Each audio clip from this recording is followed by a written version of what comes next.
Hello, students. Hope you are all well.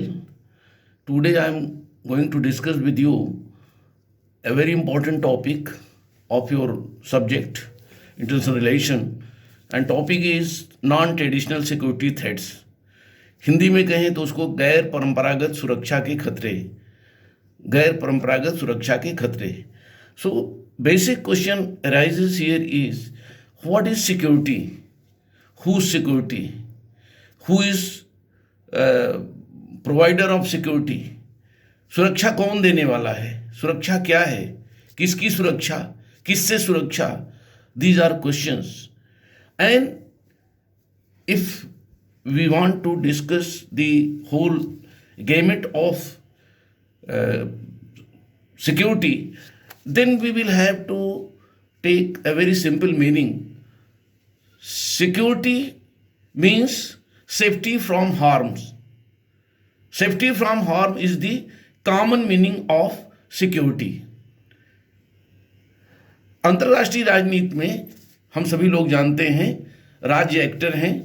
अंतर्राष्ट्रीय राजनीति में राज्यों की प्रमुख जो चिंता है वह उनकी सुरक्षा की चिंता है. राज्य सुरक्षा चाहते हैं. राज्य का प्रमुख उद्देश्य अपने नागरिकों को सुरक्षित रखना है और सुरक्षा के पर विचार करते समय राज्य दो रूपों में इस पर विचार करता है. या यूं कहें, there are two types of security. One is the traditional notion of security and another is the non traditional notion of security. यहां पर हम आपको सुरक्षा का परंपरागत प्रतिमान के बारे में भी थोड़ा बतलाएंगे कि जो सुरक्षा का ट्रेडिशनल प्रतिमान है या प्रारूप है, उसके अंतर्गत राज्य प्राथमिक इकाई है. वह सदैव दूसरे राज्यों से अपने ऊपर आक्रमण का भय उसे सताता रहता है और यह जो भय होता है दूसरे राज्यों से वह प्रायः सैन्य खतरे के रूप में होता है. वस्तुतः राज्य अपनी सीमाओं को सुरक्षित रखना चाहते हैं. वह चाहते हैं कि उनके पास इतनी शक्ति हो कि कोई भी दूसरा राज्य उनके ऊपर आक्रमण न कर सके और इसीलिए स्टेट्स शक्ति संचय करते हैं. यह परंपरागत राजनीति का सुरक्षा का सिद्धांत वस्तुतः एक यथार्थवादी सिद्धांत है. यह राज्य की केंद्रित व्यवस्था में विश्वास करता है. राज्य को केंद्रीभूत मान करके राज्य के ऊपर सुरक्षा का दायित्व देता है. State is the chief actor, and in international relations there are so many states and all states are important and they play significant role in providing security to their people. This approach emphasizes on people's sovereignty and its state autonomy. Besides, this traditional view of security also suggests that there exists an anarchical system in which all states are engaged in acquiring power. सभी राज्य सुरक्षा के लिए प्रयत्नशील हैं and they want to acquire power. वो किसी भी सीमा पर शक्ति प्राप्त करना चाहते हैं. सुरक्षा का परंपरागत सिद्धांत अराजक है क्योंकि कोई भी देश चाहे कितना भी शक्तिशाली क्यों न हो, अपने को छोड़कर दूसरे राज्यों की सुरक्षा की गारंटी देने में समर्थ नहीं है. परिणाम स्वरूप all states are engaged in acquiring power. सभी राष्ट्र शक्ति प्राप्त करने के लिए निरंतर प्रयत्नशील रहते हैं, लगे रहते हैं ताकि उनकी सुरक्षा को खतरा न हो सके. क्योंकि आप देखेंगे कि सभी राज्य अपनी सुरक्षा को सुनिश्चित करते हुए अपनी शक्ति की सीमा को अधिकतम बढ़ाने का प्रयास करते रहते हैं और इस कार्य में उन्हें अपने पड़ोसी राज्यों की सुरक्षा की बात उनको ये पता नहीं होता कि उनका प्रतिद्वंदी या पड़ोसी राष्ट्र कितनी शक्ति प्राप्त कर रहा है. तो सभी प्रतिद्वंदियों, जो सभी कंपटीटर्स हैं इंटरनेशनल रिलेशंस में, वह सभी अपने प्रतिद्वंदी राज्य की शक्ति से अधिक शक्ति प्राप्त करने के कार्य में लगे रहते हैं। तो उन्हें यह ज्ञान नहीं होता कि उसके पड़ोसी या अन्य राष्ट्रों के पास कितनी शक्ति है। अतः यहां पर ए टर्म कम्स जिसको हम लोग सुरक्षा की दुविधा कहते हैं या सिक्योरिटी डायलेमा कहते हैं। सो यह उत्पन्न होता है security dilemma. In fact security dilemma इसलिए पैदा होता है, सुरक्षा की दुविधा इसलिए उत्पन्न होती है क्योंकि there is a lack of trust among states and this lack of trust among states lead to the problem of security dilemma in international relations. एक राज्य दूसरे पर विश्वास नहीं करता है। This security dilemma is of chief reason behind arms race among nations. आज राष्ट्रों के बीच में जो शक्ति की प्रतिस्पर्धा है उसमें यह सुरक्षा की दुविधा महत्वपूर्ण है। Besides this traditional concept of security there is another concept, non traditional security concept of security या गैर परंपरागत सुरक्षा के खतरे। There are new emerging many challenges before nations, and these challenges are multiple and their magnitude is not confined to only one state, but its magnitude is global in this 21st century. In fact, शक्ति का परंपरागत जो सिद्धांत था वह 20वीं शताब्दी का सिद्धांत था, लेकिन आज इस 21वीं शताब्दी में नॉन ट्रेडिशनल सिक्योरिटी की जो चुनौतियां हैं ये कुछ ज़्यादा ही बड़ी हैं, because they are linked with survival of human being, survival of humanity, और therefore sometimes we use the term human security. तो एनीवे सुरक्षा की गैर परंपरागत खतरों की जो लिस्ट है, जो सूची है, वह कुछ ज़्यादा ही लंबी है, कुछ ज़्यादा ही बड़ी है। और अगर आप ध्यानपूर्वक देखेंगे तो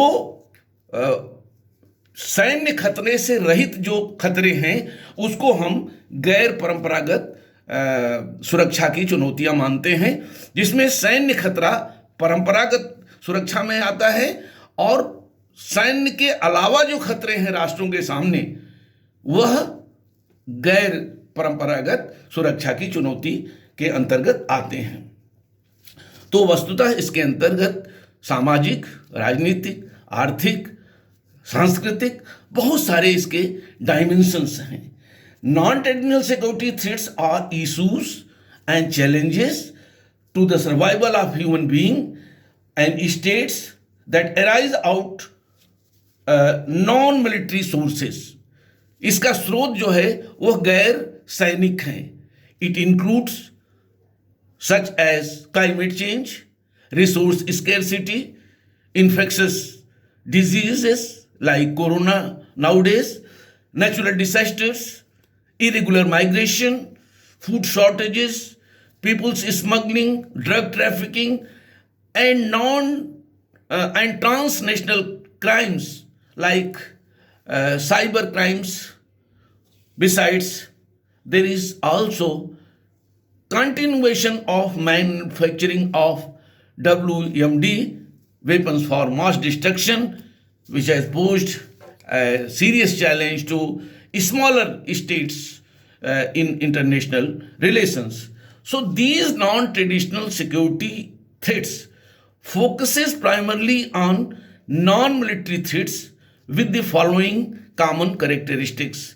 मैंने जितने ऊपर आपको सुरक्षा के खतरों की चर्चा की है, आप इसकी लिस्ट को बढ़ा भी सकते हैं अपनी समझ से, लेकिन इसकी कुछ अपनी विशेषताएं हैं।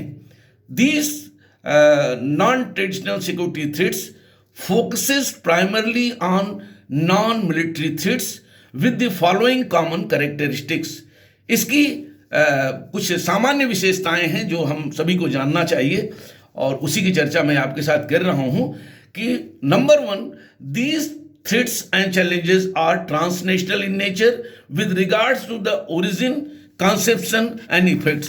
जहां तक इनके उद्भव, जहां तक इनके अवधारणा या इनकी चुनौतियों का प्रश्न है, यह एक राज्य राष्ट्र तक सीमित नहीं है, बल्कि इसका जो प्रभाव है यह सर्वव्यापी है, सभी राष्ट्रों पर इसका प्रभाव पड़ता है. Second point of characteristics is that they do not stem from competitions between states or shifts in balance of power. ये केवल राज्यों की प्रतिस्पर्धा से उत्पन्न नहीं होते हैं या शक्ति संतुलन से उत्पन्न नहीं होते खतरे हैं, बल्कि ये इनका जो उद्भव होता है वह किसी एक राज्य से होते होते दूसरे, तीसरे, चौथे और पूरी दुनिया में ये फैलता है. तो ये इसका प्रभाव जो होता है, इसका जो विषय वस्तु होती है, जो डिस्कशन होता है, वो ट्रांसनेशनल होता है. The third point is the non traditional security issues such as resource scarcity और irregular migration causes social and economic problem. It creates instability and hence becomes threat to security of the states. Migration से जो समस्याएं उद्भूत होती हैं, आप उसको अच्छी तरह से डील कर सकते हैं.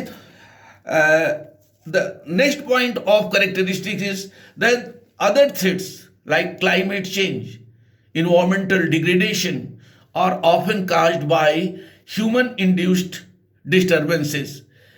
जो पर्यावरणीय समस्याएं हैं या जो पारिस्थितिकी का जो परिवर्तन है वह केवल आज एक देश तक सीमित नहीं है. इसका जो मैग्नीट्यूड है वह सभी देशों पर समान रूप से पड़ रहा है, और यह इसलिए उत्पन्न हुआ कि मनुष्य ने स्वयं प्रकृति के साथ छेड़छाड़ करके इन समस्याओं को अपने ऊपर स्वयं क्रिएट किया है. तो this human induced disturbances and they create a fragile balance of nature with direct consequences to both states and society. इसका प्रभाव राज्य पर भी है, समाज पर भी है, और there are often difficult these climate change or ecological change, they are often difficult to recover or repair. हम इसको चाह के भी बना नहीं सकते, फिर से निर्मित नहीं कर सकते. और non traditional security threats have no solution from one states. In fact, national solutions are often inadequate and would thus essentially require a regional or global cooperation. And last but not least, these issues are reference of society is not just one single states. इसे किसी एक राज्य के समाज पर इसका प्रभाव नहीं पड़ता, बट ऑल्सो द पीपल, दुनिया के लोगों पर इसका प्रभाव पड़ता है, because their survival, their well-being, their dignity, all are challenged by non-traditional security threats of states, and states suffer as an individual and at the societal level. राज्य व्यक्तिगत स्तर पर, सामाजिक स्तर पर इसके शिकार बनते हैं. So in brief, non-traditional security threats can be resolved through global initiatives, and it is a responsibility of every state to contribute in tackling the problem of non-traditional security threats. Thank you very much for your listening.